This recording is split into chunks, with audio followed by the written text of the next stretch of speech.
Praise లాటండి.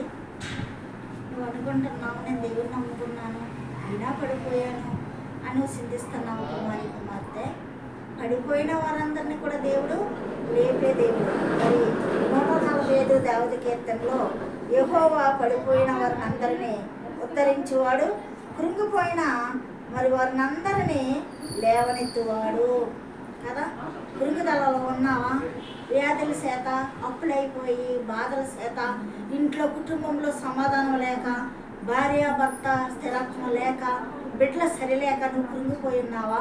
కృంగిపోయిన వారందరినీ ఆయన లేవనెత్తుతాను అంటున్నాడు. ఎప్పుడు లేవనెత్తుతాడంటే నువ్వు ప్రార్థించు, నువ్వు మోకరించు, మోకాలే నీ హృదయపూర్వకంగా స్తుతులు చెల్లించు. నువ్వు కృంగిపోయిన వేళలో నేను లేపే దేవుడు, పడిపోయిన వారిని ఆయన ఉద్ధరించే దేవుడు. ఎందుకనగా మరి గుండె చెదిరిన వారిని బాగు చేయి దేవుడు. గుండె చెదిరిపోతేనే పడిపోతాం. కాబట్టి నువ్వు ఎట్టి పరిస్థితుల్లో ఉన్నా, నువ్వు పడిపోయినా, కృంగిపోయినా, కృషించిపోయినా, నువ్వు దేవుని యొద్ద ఉండి మోకరించి నువ్వు స్తుతులు స్తోత్రాలు చెల్లిస్తే నువ్వు స్తుతి స్థితిని మారుస్తుంది, నీ ప్రార్థన పరిస్థితిని మార్చేస్తుంది. కాబట్టి నేను కృంగిపోయాను కదా నువ్వు చింతించొద్దు.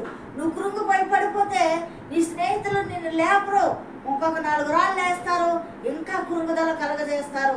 నువ్వు పడిపోతే నీ చెయ్యి పట్టుకుని లేపరు, నేను చెయ్యి పట్టుకుని లేపేవాడు ఒక్క ఆయనే మన డాడీ, మన పరమ తండ్రి యేసయ్య.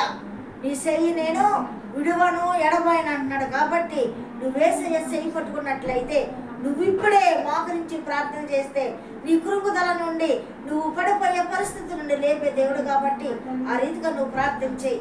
ఈ పరిశుద్ధ వాక్యం దేవుడు దీవించుగాక.